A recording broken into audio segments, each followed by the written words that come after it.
Perubahan seperti apa sih yang harus dianggap, oh ini sepertinya aku nggak usah puasa dulu kayak gitu, Bu? Sebelum seorang lansia berpuasa, sebaiknya mereka memeriksakan kondisinya ke dokter ya. Apakah layak enggak sih saya ini berpuasa? Contohnya ketika lansia itu memiliki sakit diabetes. Nah, berarti kan dia harus periksa gula darah saya ini kira-kira aman tidak untuk melakukan puasa. Atau kalau yang sakit hipertensi, tensinya tinggi tidak gitu. Kalau dia sudah puasa, ada ini nggak Bu?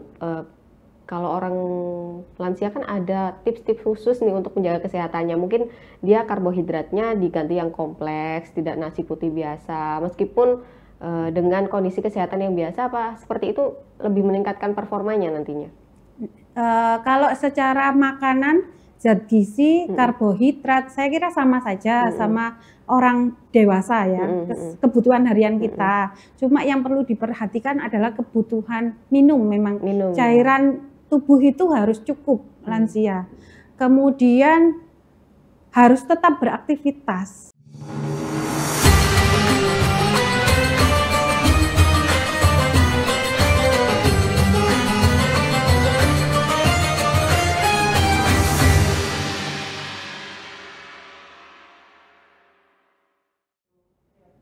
Assalamualaikum warahmatullahi wabarakatuh. Selamat datang di podcast Ramadan Wanita dan Islam. Saat ini jumpa dengan saya Sulfi Sofiana dan akan membahas topik menarik seputar Ramadan dan kesehatan. Bulan Ramadan yang penuh berkah ini seperti kita ketahui menjadi ajang umat muslim untuk berlomba-lomba meningkatkan ketakwaannya pada Tuhan Yang Maha Kuasa. Tak terkecuali yaitu lansia. Sayangnya kondisi tertentu yang dialami oleh lansia seperti penurunan metabolisme, kondisi daya tahan tubuh, dan juga sejumlah penyakit kronik menjadi tantangan tersendiri. Jadi bagaimana sih sebagai lansia untuk mempersiapkan diri menjalani ibadah puasa ini dengan lebih baik dan apa saja yang perlu kita perhatikan?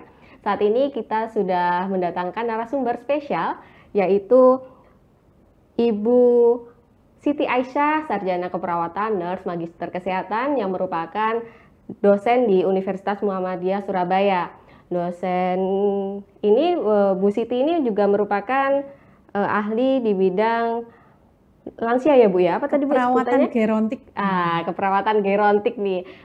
Tribuners sekalian, keperawatan gerontik ini membahas secara khusus bagaimana perawatan pada lansia mulai dari kesehatannya dan lainnya. Nah, secara lebih lengkapnya nanti kita akan membahasnya dengan Bu Siti Aisyah ya Ibu. Panggilannya siapa Bu lengkapnya Bu? Bu Aisyah. Bu Aisyah ya. Bu Aisyah, bagaimana perjalanan Ramadan hari ini nih Bu? Alhamdulillah. Kebetulan ini saya tidak puasa. Oh. Alhamdulillah, jadi tambah seger ya Bu ya untuk menjelaskan informasinya nih. Hari pertama nggak puasa. Kemarin insya Allah masih puasa. Hari ini. Nah Bu, kalau kita berbicara tentang lansia nih Bu ya.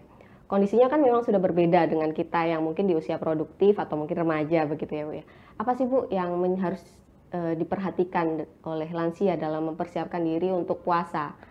Ya, sebenarnya lansia itu kan seseorang yang tidak wajib berpuasa ya. Tidak wajib ya di hukumnya. Islam ya. Kalau dalam Islam itu lansia itu sebenarnya tidak wajib untuk berpuasa.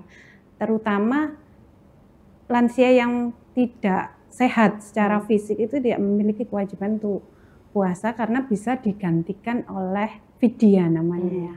Tapi apakah lansia yang sehat harus puasa? Ya, lansia yang memiliki kondisi yang sehat juga memiliki kewajiban untuk berpuasa. Tapi kalau sakit tidak memiliki sama sebenarnya. Tapi badannya kurang fit, nggak puasa itu nggak apa. Kalau lanjut usia. Berarti tidak ada batasan usia, dikatakan lansia biasanya kan di atas 65 ya? Ya, secara umum, secara teori batasan usia lanjut itu usia 60. Minimal 60, lebih dari 60 itu dikatakan lanjut usia. Tapi secara tubuh, secara fisik, kita itu sudah mengalami yang namanya proses menua. Nah, proses menua ini adalah proses di mana seluruh organ tubuh kita itu menurun fungsinya. Itu tidak hanya terjadi pada usia 60, tapi sebelum 60, 45 kita sebenarnya sudah mengalami proses yang namanya proses menua atau penurunan fungsi-fungsi organ tubuh. Kalau sebelumnya kita sel-sel kita tumbuh lebih banyak, saat ini itu tumbuhnya itu mulai melambat gitu. Apa yang biasanya dirasakan secara umum lansia gitu Bu, perubahan tubuhnya itu? Nah, kalau mempelajari keperawatan lanjut usia itu sebenarnya kita harus paham dulu tentang mengenal lansia itu secara fisik apa sih yang berubah gitu. Kalau kita merawat lansia ya, apalagi ini di bulan Ramadan gitu ya, kita harus benar-benar kenal lansia itu siapa. Kalau di dalam Islam kan lansia kita itu memiliki kewajiban kepada orang tua kita untuk membantu mereka untuk menghormati, mentaati. Tapi kadangkala kita itu belum memahami secara utuh gitu bahwa lansia itu mengalami perubahan fisik dan psikologis. Contohnya perubahan fisik mulai penurunan pendengaran, kemudian penurunan penglihatan, kemampuan berbicara, kemampuan kognitif, itu kan sudah menurun semua. Kadangkala kita tidak menyadari itu. Kita, oh iya ya, saya itu punya kewajiban untuk membantu ibu saya. Tapi ketika berbenturan, kok ibu saya diberitahu ngeyel terus ya. Contohnya seperti, kok ibu saya ini tua tapi kok nggak ngerti. Nah, itu namanya kita sebenarnya belum memahami secara utuh lansia. Padahal ketika kita mengetahui mempunyai kewajiban untuk menjaga lansia, kita harus tahu, oh lansia itu, oh wajar lah kalau ibu saya itu marah-marah. Karena memang secara psikologis dia mengalami penurunan. Kadang-kala kita itu umpamanya penglihatannya menurun, Bu, ibu dipanggil kok diem aja, atau pendengarannya menurun, ibu dipanggil kok diem aja. Kalau kita nggak paham, kita salah persepsi nih. Ibu itu dari tadi dipanggil diem aja, atau kemampuan kognitif yang menurun. Oh, ibu itu kok nggak paham-paham. Kadang-kala kita itu sering berbentrokan pada hal-hal seperti itu. Tidak hanya pada kepada keluarga. Kadang-kala kita paham sama ibu kita, tapi kita juga sering berselisih kepada suami kita karena perilaku ibu kita. Jadi kalau merawat lansia itu ya terutama pasangan ya, suami istri yang merawat, yang di rumah ada lanjut usia, kita harus berdua itu harus benar-benar paham perubahan apa yang dialami lansia itu sendiri. Tapi kalau untuk lansia sendiri, apa dia menyadari Bu adanya perubahan tubuh biasanya? Atau perubahan seperti apa sih yang harus dianggap, oh ini sepertinya aku nggak usah puasa dulu kayak gitu Bu? Sebelum seorang lansia berpuasa, sebaiknya mereka memeriksakan kondisinya ke dokter ya. Apakah layak enggak sih saya ini berpuasa? Contohnya ketika lansia itu memiliki sakit diabetes. Nah, berarti kan dia harus periksa gula darah saya ini kira-kira aman tidak untuk melakukan puasa. Atau kalau yang sakit hipertensi, tensinya tinggi tidak gitu. Kira-kira nanti kalau saya tiba-tiba drop, bagaimana gula darah saya? Ya itu perlu pemeriksaan seperti itu dulu. Karena kalau tidak, nanti dikhawatirkan ketika berpuasa nanti itu drop atau hipoglikemi lah istilahnya ya, gula darahnya menurun gitu. Berarti kan sebelum puasa memang harus memastikan sendiri, memastikan kondisinya ini memang layak untuk berpuasa ya Bu ya. Ya betul. Nah saat kondisinya dinyatakan layak gitu, kira-kira konsumsinya sama nggak Bu sama seperti kita yang usia produktif dan tanpa ada penyakit penyerta gitu untuk lansia sendiri nih? Kalau secara gizi ya, secara gizi itu sama saja. Sebenarnya kebutuhan cairan harian 2,5 liter juga harus dipenuhi. Jadi lansia harus banyak minum, sama kebutuhan minumnya sama dengan kebutuhan hariannya. Kemudian konsumsi makanan vitamin mungkin ya, kebutuhan tambahan vitamin itu juga dibutuhkan. Tapi makanan pokok, nasi, karbohidrat, lauk pauk, sayur mayur itu sama saja dengan kebutuhan harian orang dewasa. Nggak ada yang berbeda. Tapi yang jelas harus sering dipantau, umpamanya cek gula darahnya. Meskipun mungkin saat darahnya. Awal puasa dia normal, harus rutin ya Bu ya dicek? Iya benar, karena kan kadang-kadang ketika berbuka itu kan kita minumnya banyak, tapi nanti setelah itu nggak makan karena terlalu banyak makanan ringan yang dikonsumsi gitu. Nah, itu kan sering lupa gitu. Jadinya kalau dia sudah puasa ada ini nggak Bu? Kalau orang lansia kan ada tips-tips khusus nih untuk menjaga kesehatannya. Mungkin dia karbohidratnya diganti yang kompleks, tidak nasi putih biasa. Meskipun dengan kondisi kesehatan yang biasa, seperti itu lebih meningkatkan performanya nantinya?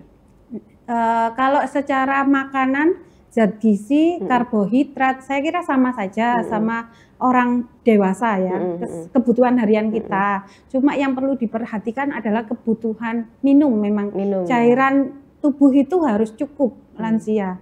Kemudian harus tetap beraktivitas, berolahraga. Itu tetap harus apa Bu kalau olahraganya lansia gitu? Olahraga lansia yang aman itu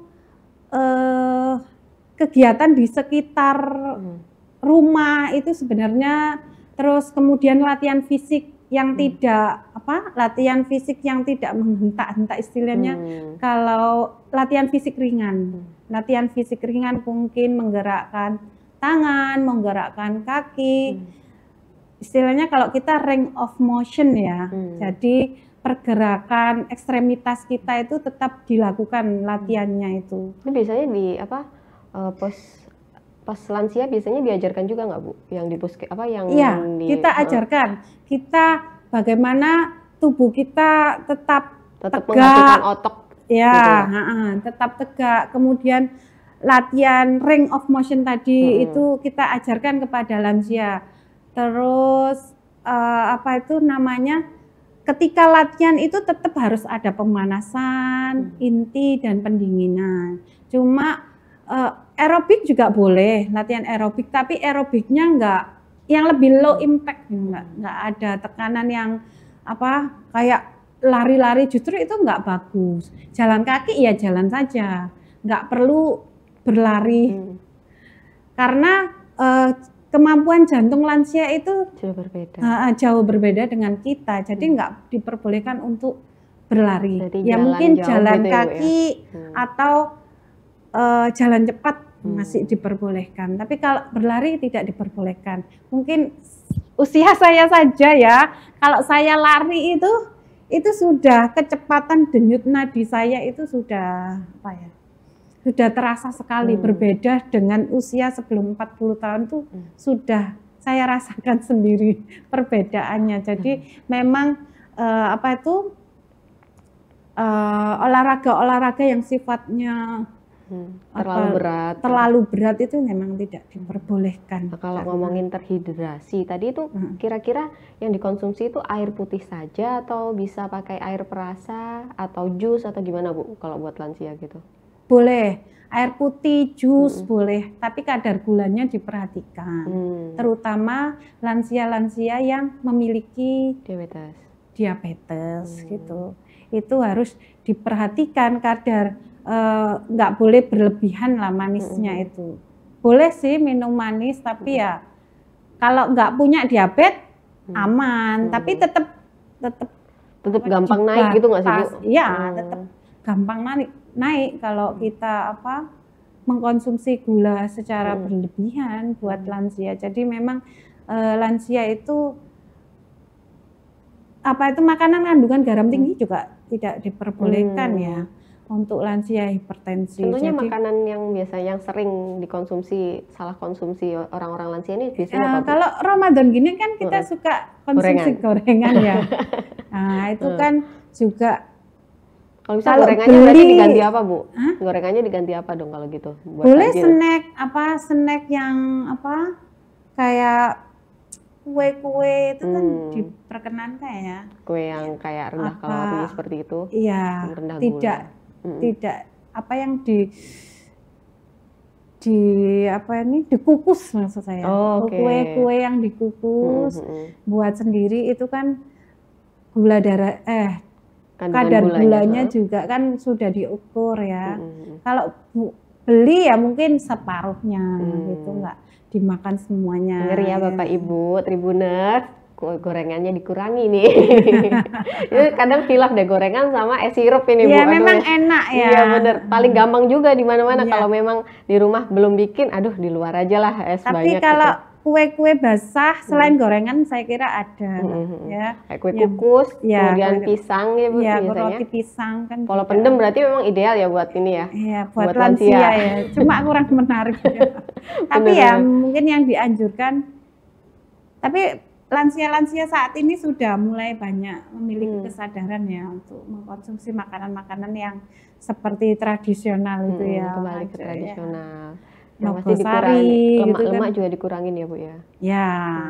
Kalau untuk mengurangi lonjakan darah tinggi itu, tekanan darah gitu, konsumsinya yang aman apa Bu?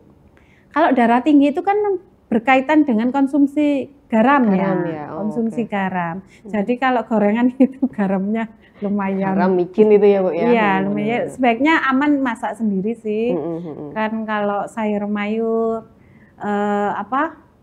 kalau nggak sempat ya masak sedikit untuk lansia ya, karena memang kalau beli itu rasanya kayaknya itu konsumsi garamnya Nggak nggak bisa dibatasi ya Iya, kontrolnya, nggak benar ada. sekali. Terus kalau kan tadi boleh puasa dan memang nggak diwajibkan ya Bu ya, memang kalau memang kondisinya tidak fit. Nah saat sudah berpuasa, biasanya kondisi seperti apa? Lansia ini diharuskan sudahilah puasanya, nggak apa-apa diselesaikan aja gitu. Kalau kondisi darurat seperti Iya. apa biasanya? Ya, betul. Jadi kalau lansia, kalau merasa tekanan darahnya, memang kalau kita punya lansia di rumah itu harus siap punya peralatan ya, istilahnya peralatan medis lah. Di rumah itu seperti tekanan darah, kemudian cek gula darah, itu harus disiapkan. Jadi kalau sewaktu-waktu kebutuhan untuk cek itu nggak perlu ke pelayanan kesehatan. Jadi gitu ya. P3K-nya sudah bukan lagi betadin dan plester ya Bu Iya. ya? Sudah alat cek gula darah, betul alat cek sekali. kolesterol, tensi Iya. gitu ya Bu ya. Jadi ketika merasa Pusing. pusing, kepalanya pusing, itu segera ditensi sendiri ya. Kemudian tensinya masih normal ya, silakan dilanjutkan. Kalau tensinya sudah drop kan, kalau puasanya lebih turun ya, mungkin hipotensi ya, tensinya kurang dari 80 umpaman, ya sebaiknya Kalau dipakai dihentikan tidur aja. aja dulu kan kayak sayang nih, udah mau udah asar mau Tapi asar kalau gitu. tanda-tanda nadinya udah meningkat, itu lebih baik dihentikan. Ada tanda kedaruratan Terus tersendiri ya? ini nyeri, mual, muntah, perasaan mual. Ya kan Bisa biasanya sampai seperti itu ya? ya, lansia kan pasti merasa mual. Kalau dilanjutkan puasanya ya tidak hanya lansia sih sebenarnya, kita juga, tapi kan kalau Kita kita masih itu ada ini ya daya tahannya lebih kuat lah, meskipun Iya. mual-mual masih bisa tahan. kayaknya kalau tensinya mungkin kita walaupun kadang kan memang terasa perih ya, sedikit perih gitu, itu sebenarnya masih normal selama tekanan darah kita masih aman sih. Kalau lansia sebenarnya kalau sudah di bawah 100 lebih baik dihentikan dulu, kasihan juga di badannya nanti mereka, ya. Terus tadi kan jenengan bilang selain konsumsi makanan bergizi, dehidrasinya harus diperhatikan, terus konsumsi suplemen juga gitu ya Bu. Iya. Suplemen apa Bu biasanya yang penting buat lansia ini? Kalau untuk daya tahan tubuh ya cukup vitamin C. nggak Itu apa-apa. rutin. Tapi harus banyak minum air. Sebenarnya kalau lansia itu karena ada kesehatan tulang ya itu boleh mengkonsumsi vitamin D. Vitamin itu boleh dikonsumsi, tapi harus diimbangi dengan minum yang cukup. Harus banyak minum. Kalau puasa gini gimana Bu berarti? Konsumsinya waktu buka sama atau waktu buka saja atau saat sahur juga? Waktu buka boleh, waktu sahur mungkin susu saja saya kira cukup. Kalau sehari kan vitamin C nggak Cuma boleh. satu ya, vitamin D juga satu biasanya. Iya, Jadi nggak boleh terlalu banyak. lebih optimal saat ini ya, saat buka puasa. Iya. Karena setelah itu konsumsi airnya cukup Iya, banyak gitu. iya. Mungkin lebih baik setelah sholat maghrib gitu ya, karena biar nggak berbarengan dengan makanan yang banyak Biar ya. nggak langsung masuk semua gitu Iya, ya. bener. Lebih baik bertahap. Kalau makan nasi sebaiknya waktu sebenarnya kalau kita mau aman itu ya, kalau berbuka itu nggak harus kan makanan manis ya, makanan manis, kemudian minum manis, kemudian kalau mau makan nasi secukupnya aja ya, jangan terlalu banyak. Nanti karena kalau terlalu malam juga makan nasi kan nggak diperbolehkan ya untuk lanjut usia gitu. Makan kayak snacknya nggak usah terlalu banyak gitu ya. Kalau nasi sudah cukup saya kira nasi saja. Berarti kalau bisa takjilnya sedikit saja, habis sholat langsung makan besar, terus nggak makan lagi gitu ya? Iya, minumnya yang boleh lebih boleh. Dari ya. Kalau minum harus memang karena lansia lebih kering ya, lebih mudah sekali dehidrasi. Jadi kebutuhan cairannya harus lebih banyak gitu.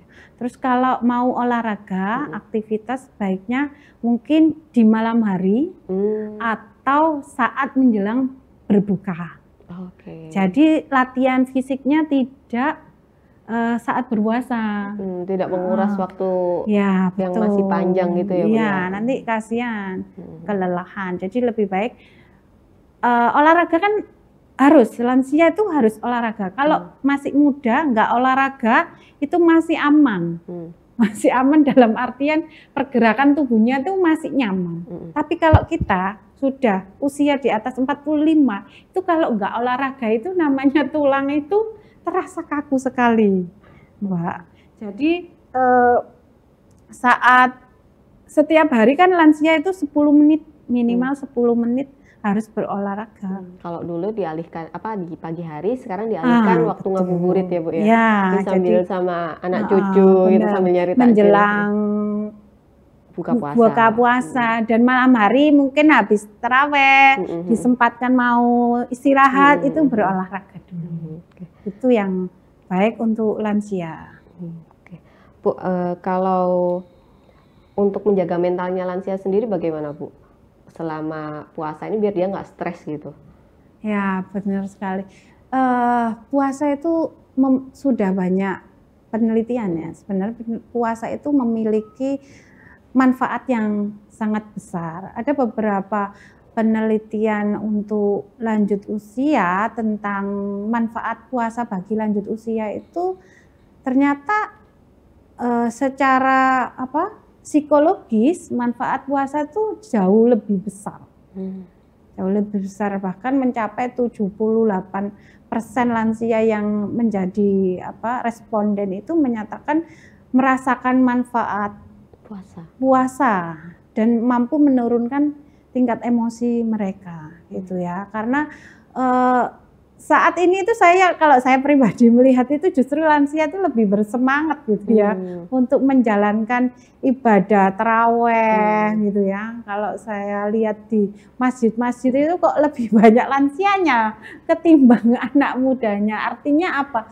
Mereka merasa sangat nyaman ya, mampu menjaga kestabilan emosinya itu menurun drastis gitu. Artinya mereka lebih beradaptasi, tidak mudah marah, tidak mudah tersinggung. Makna puasanya malah dapet ya Bu ya? Iya betul sekali. Mereka apalagi kalau membaca Al-Quran ya kan, kalau puasa gini kan, ini saya juga banyak sekali menemukan kelompok-kelompok lansia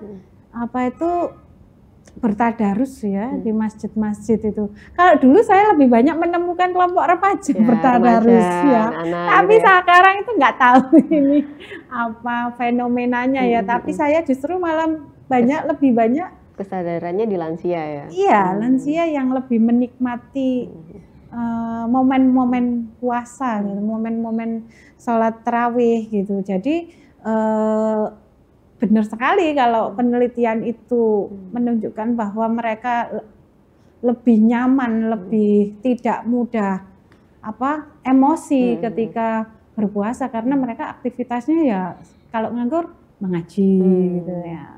Manajemen waktunya kalau ibadah itu gimana Bu biasanya untuk lansia? Kan berapa sih waktu idealnya lansia untuk istirahat gitu? Sampai kan biasanya kan kalau puasa kan banyak sholat tahajudnya, tarawehnya difulkan kayak gitu. Malam hari lebih banyak. Kebutuhan tidur itu orang dewasa dan lansia itu sama. 6 sama saja. 6 sampai 8 jam. Cuma ritmenya yang memang agak berbeda dengan kita yang masih muda mungkin ya. Kalau lansia itu waktu tidurnya di malam hari agak sedikit berkurang. Kadang mereka tidur di siang hari, malamnya jam tidurnya semakin sedikit. Mungkin jam 2 mereka sudah bangun. Itu tuh nggak masalah ya Bu ya? Bukan berarti waktu istirahatnya berkurang? Enggak, karena dia di siang hari sudah mengganti tidurnya. Kalau kita kan tidak tidur siang, tidur malamnya yang lebih panjang gitu ya. Kalau lansia memang jam 2, jam 3 mereka sudah tidak bisa. Sudah pengen bangun rasanya. Iya, sudah jam tidurnya itu jam 2 udah mandi di rumah biasanya ini. Ya, betul. Mereka tidak bisa tidur lagi. Nanti habis matahari terbit ngantuk lagi beliaunya. Ya, jadi memang ya sepanjang jumlah jam tidurnya itu masih 6 sampai 8 jam, saya kira aman. Tidur paginya berarti nggak masalah ya Bu ya, tidur pagi gitu? Ya nggak apa-apa. Nggak terlalu panjang ya, mungkin 1 jam. Karena memang jam 2, jam setengah 2 mereka sudah sudah bangun gitu ya. Nanti habis duhur, habis pagi, habis matahari terbit, kadang lansia habis sholat duha gitu kan ya. Kalau ibu-ibu kita di rumah gitu kan istirahat sebentar gitu, 1 jam gitu, nggak apa-apa, masalah.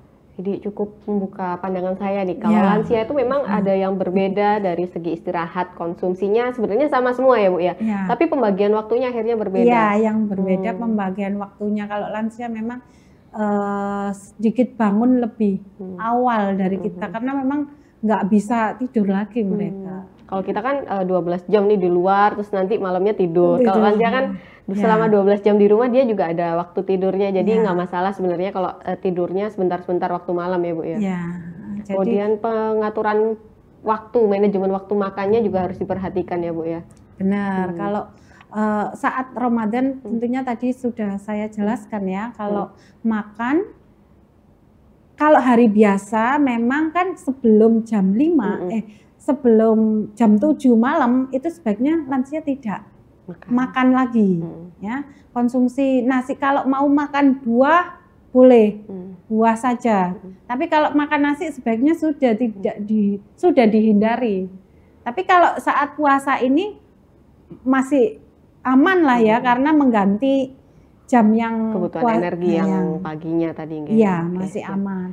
Asalkan tidak melebihi jam 10 malam, jam 9 malam. Saya kira mungkin bisa digantikan, kalau nggak nasi bolehlah kue gitu ya. Mungkin ada pesan Bu untuk para lansia Tribuners ini, atau mungkin para Tribuners yang mau memasuki usia 45 ke atas, mungkin bersiap-siap, dan apa sih yang harus diperhatikan untuk pesannya ini untuk menyiapkan puasa yang maksimal? Ya, kalau kita memiliki lansia di rumah, sebaiknya sebagai seorang, mungkin kita sebagai caregiver ya istilahnya, punya kewajiban dalam menjaga lansia. Kita harus mampu memahami ibu atau bapak kita yang telah lansia, bahwa mereka memang secara fisik sudah mengalami perubahan yang cukup signifikan. Jadi kita sebagai caregiver yang baik untuk menjaga lansia, kita harus mempersiapkan dan memahami perubahan fisik yang ada di lansia. Jadi tidak hanya perubahan fisik saja yang harus kita pahami, tapi kita juga harus mampu memahami perubahan psikologis. Karena kita biasanya itu malah perubahan psikologisnya itu yang kadang kita tidak bisa menerima, seperti mudah tersinggung, mudah emosi. Kadang kita justru itu jadi hambatan kita dalam merawat lansia. Jadi sebelum kita merawat lansia, kita juga perlu mengetahui ilmu untuk merawat lansia agar tidak menjadi bahan masalah di rumah. Kadangkala kita bisa merawat lansia, tapi kita juga seringkali berdebat dengan pasangan kita atau anak kita dalam merawat lansia. Jadi semua anggota keluarga itu harus mempersiapkan diri untuk menjaga lansia. Hal-hal apa aja yang perlu diperhatikan, yaitu tadi sudah saya jelaskan ya, untuk lansia-lansia yang berpuasa sebaiknya dikonsultasikan dulu apakah lansia ini siap untuk berpuasa, kemudian kebutuhan cairan yang cukup, kebutuhan tidur yang cukup, itu harus diperhatikan. Kemudian tidak lupa aktivitas. Jadi olahraga dan aktivitas harus tetap diberikan kepada lansia yang sedang berpuasa. Wajib itu olahraga, karena lansia tanpa olahraga itu akan sangat terasa sekali. Perubahannya tuh sangat dirasakan. Staminanya kalau mereka itu nggak berolahraga. Oke, terima kasih banyak ya Bu Aisyah atas penjelasan dan tips yang bermanfaat. Semoga informasi ini akan bisa memberikan manfaat yang luar biasa bagi Tribuners sekalian. Dan jumpa lagi pada episode podcast selanjutnya. Terima kasih. Wassalamualaikum warahmatullahi wabarakatuh.